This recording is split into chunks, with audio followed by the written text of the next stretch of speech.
Salut tout le monde, aujourd'hui on se retrouve pour une vidéo dans laquelle on va parler argent. Je sais que vous aimez ça. Dans cette vidéo, on va essayer de comparer un petit peu les revenus qu'on peut avoir en étant médecin libéral et en étant médecin salarié. Pour ceux qui ne me connaissent pas, moi je suis médecin généraliste et pour ceux qui me connaissent, vous savez que ça fait déjà 2 ans que j'ai terminé les études, 2 ans que j'exerce et que sur ces 2 dernières années, j'ai testé 2 modes d'exercice. Une première année dans laquelle j'ai fait du remplacement en tant que médecin libéral dans des cabinets libéraux et une deuxième année dans un centre de santé où je suis médecin salarié. Si vous voulez en savoir plus, j'ai fait une vidéo très récente dans laquelle je résume un petit peu le bilan de ces 2 dernières années. Je vous invite à la voir, je vous mets le lien juste ici. Pour ceux qui n'ont pas vu la vidéo ou qui ont un petit peu la flemme de la regarder, je vais résumer brièvement juste finalement en quoi ça consiste d'être médecin remplaçant ou finalement travailler dans un centre de santé. En étant médecin remplaçant, vous allez de cabinet en cabinet. Parfois, vous avez un cabinet dans lequel vous êtes plus, mais en général, vous êtes un petit peu nomade.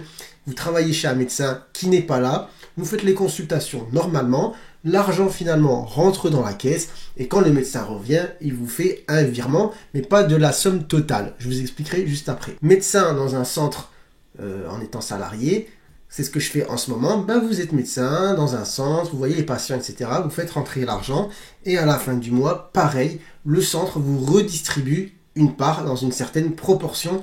J'y reviens aussi juste après. Là, ce qui va se passer, c'est qu'on va essayer un petit peu de comparer finalement des deux côtés, comment ça se passe et voir finalement ce qui reste d'un côté et de l'autre. Si vous voulez en savoir plus, restez jusqu'à la fin de la vidéo et surtout n'oubliez pas de vous abonner à la chaîne. Cette vidéo, je ne vais pas vous mentir, j'aurais bien voulu la découvrir finalement avant de rentrer dans le bain de la médecine en tant que praticien, parce que finalement c'est tellement flou et vous avez beau faire 10 ans d'études, vous sortez de là, vous savez pas du tout comment ça se passe sur ce plan-là. Du coup, comme beaucoup, je pense, moi j'ai découvert à tâtons et finalement maintenant avec 2 ans de recul et certaines expériences, je peux faire mes petites conclusions et voir un petit peu ce qui se passe des différents côtés. Alors je vais essayer de faire cette vidéo de la manière la plus simple possible, parce qu'il y a des calculs qui entrent en jeu, mais c'est assez chiant, et qui plus est, j'ai pas un monteur pour vous faire une vidéo super didactique, où il y a des chiffres qui apparaissent, où finalement c'est simple de comprendre un petit peu ce que je dis. Et moi je suis nul en montage, donc je ne saurais pas le faire non plus. Donc je vais essayer d'être très concis, bref dans les explications, mais assez clair tout de même. Je vais commencer par l'exercice en tant que remplaçant dans le monde libéral. Faut savoir que du coup, quand vous allez remplacer un médecin, comment ça va se passer? Donc en fait, vous encaissez tout et quand il revient, il vous fait une rétrocession. Donc il vous donne une part de ce que vous avez fait rentrer. Vous ne repartez pas avec la totalité de l'argent. Cette part que vous reprenez, elle varie selon les cabinets et l'endroit où vous exercez. En général, ça va de 70 à 80%. Donc vous faites rentrer 10 000 euros, vous prenez 7 000 à 8 000 euros. Donc pour les calculs, on va partir sur une moyenne de 75%. D'accord, on va s'arranger parce que sur l'année, vous allez remplacer des gars qui vont vous donner 70 et d'autres qui vont vous donner 80. Donc on va partir sur une base de 75%. Comment ça se passe maintenant du point de vue salarié? Eh bien, il faut savoir que vous avez aussi une rétrocession. Cette rétrocession, elle est beaucoup moins importante. Mais c'est une rétrocession dans laquelle vous n'aurez plus rien à déduire, mis à part vos impôts. C'est-à-dire que sur les 75% que j'ai évoqués précédemment, c'est du brut. C'est-à-dire qu'ensuite, cet argent, vous allez le déclarer.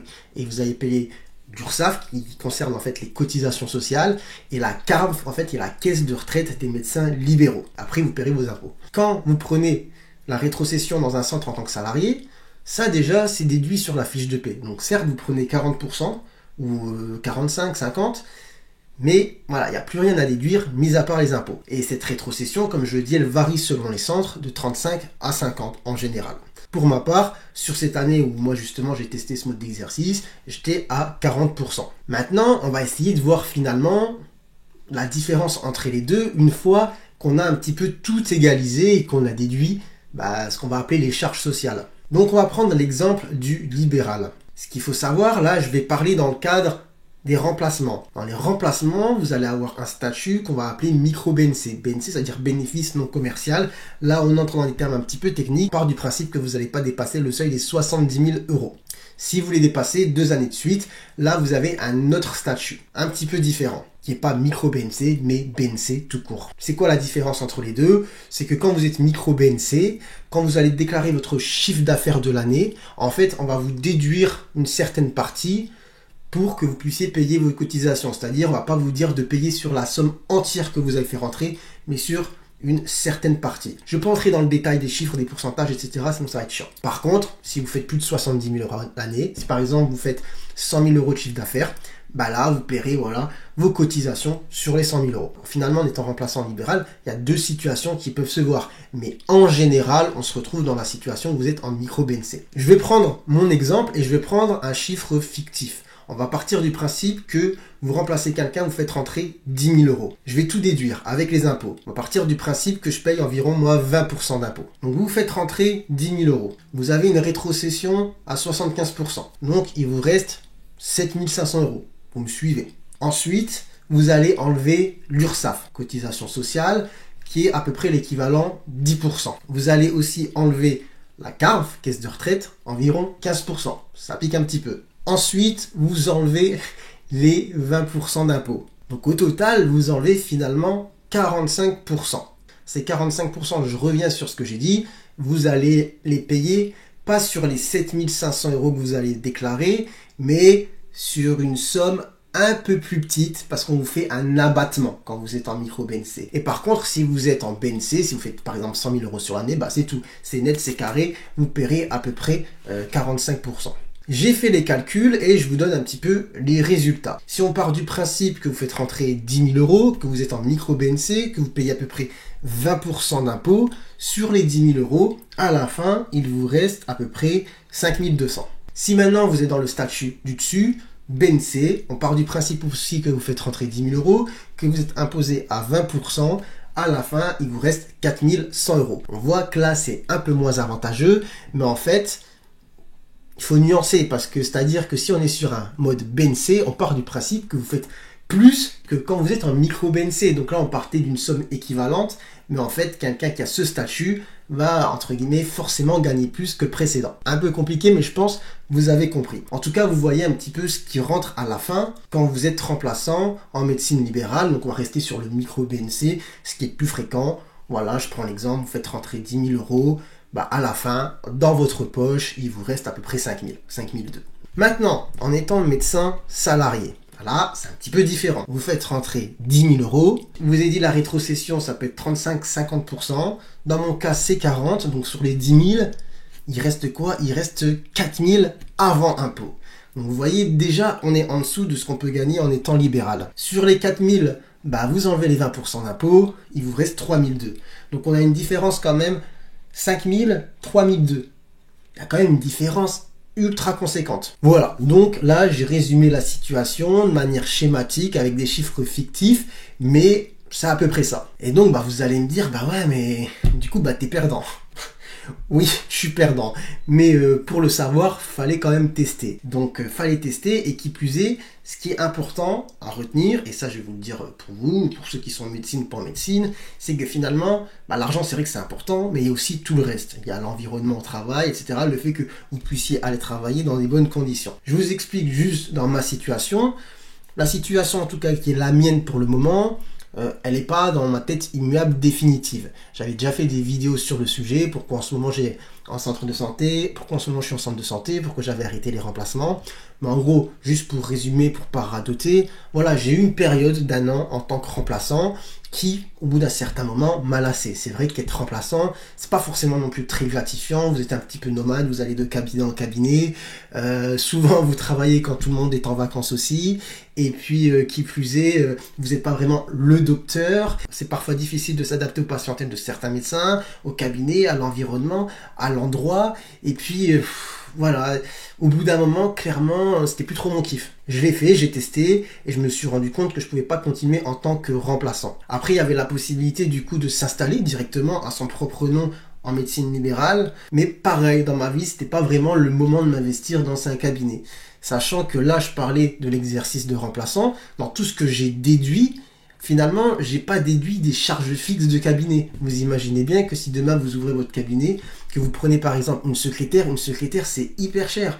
Et dans la plupart des cabinets, moi j'ai remplacé, il n'y en avait pas, parce que voilà, c'est quand vous êtes tout seul, quand vous êtes installé, bah, sur 25 € de la consultation, Si vous déduisez tout ce que j'ai déduit et qu'en plus, par exemple, vous payez une secrétaire, bah, il ne reste plus grand-chose finalement. Donc c'est vrai que, bon, il y a pas mal aussi de freins à l'installation. J'en parlerai peut-être dans une autre vidéo, mais en tout cas, moi, à cette période de ma vie, je me voyais pas finalement me lancer dans le bain de m'installer vraiment à mon nom. Donc, j'ai trouvé cette solution, centre de santé, qui est un compromis. Alors oui, je perds de l'argent, c'est vrai, et c'est pas des petites sommes conséquentes quand même. Cependant, bah, finalement, c'est comme si je payais mon confort. C'est vrai, c'est-à-dire que je suis dans un endroit où j'arrive un peu les mains dans les poches, et puis là, je suis docteur, quoi. Je suis pas, enfin, le médecin remplaçant est aussi docteur, mais vous voyez ce que je veux dire. Je suis médecin traitant, j'ai une patientèle, je m'organise un petit peu comme je veux, et puis c'est différent. Qui plus est, l'endroit, voilà, tout est payé, matériel, il y a des secrétaires tout le temps, je suis soulagé de cette charge, et puis j'ai pas à m'occuper de l'administratif. Donc c'est une solution pour l'instant qui me convient, malgré le fait que je sais que niveau argent, bah là on a fait un petit peu le comparatif, c'est perdant, et c'est perdant quand même de manière aussi conséquente, même si évidemment il y a plein d'autres facteurs qui entrent en jeu, et vous pouvez très bien gagner aussi, hein. D'ailleurs vous gagnez bien, mais c'est juste que par rapport à l'exercice libéral, je vais pas vous mentir, pour avoir fait un an l'un, un an l'autre, je vous dis vous êtes perdant. Mais en même temps vous achetez aussi le confort, vous vous libérez de l'administratif, et vous avez un environnement, voilà, on va dire confortable. Après effectivement il faut tester aussi les centres, hein. Moi je suis dans un qui me convient pour le moment. Après, tous les centres ne se valent pas. Et tous les centres n'ont pas aussi le même mode de fonctionnement. C'est-à-dire que moi, je suis dans un centre de santé où, par exemple, je suis payé quand même en fonction de l'argent que je fais rentrer, d'accord, du nombre de patients que je vois, etc. Et j'ai juste un pourcentage qui m'est reversé. Il y a des centres où vous allez arriver, vous allez négocier un salaire fixe. Enfin bref, tout ça pour dire que je sais que voilà, je gagne moins bien que quand je faisais du libéral, mais est-ce que je retournerai remplacer des médecins? Non. Voilà, en tout cas, moi, ça fait un an que j'ai goûté au fait d'être médecin traitant. J'aime ça et je retournerai pas en tant que médecin remplaçant. Est-ce que du coup, je m'installerai en libéral? Peut-être, sûrement. Je sais pas. En tout cas, franchement, c'est quelque chose qui me donne envie. J'aimerais le faire. C'est juste que pour moi, c'est pas le moment, hein, parce qu'évidemment, il y a des choses en dehors dont je vous parle pas, mais voilà, qui sont importantes, on va dire, à gérer entre guillemets avant de se poser. Et s'installer, quoi, d'accord? Il n'y a pas que la vie professionnelle, on va dire. Voilà, donc franchement, l'installation libérale, c'est quelque chose qui me donne envie. Après, je vous avoue qu'il y a beaucoup de freins à l'installation, et ces freins, pour l'instant, me font un peu peur, et je me sens pas en gros de me lancer dans le bain. Donc voilà, je suis dans une solution intermédiaire, qui est le centre de santé. Voilà, franchement, j'avoue que c'est une vidéo que j'aurais bien voulu voir avant de commencer tout ça. Bon, j'ai fait mon expérience, j'en tire mes conclusions. Je vous laisse méditer sur le sujet, réfléchir. J'espère que cette vidéo vous aura intéressé. Bon, c'est une vidéo un petit peu de niche, hein, ça concerne vraiment ceux qui sont en médecine.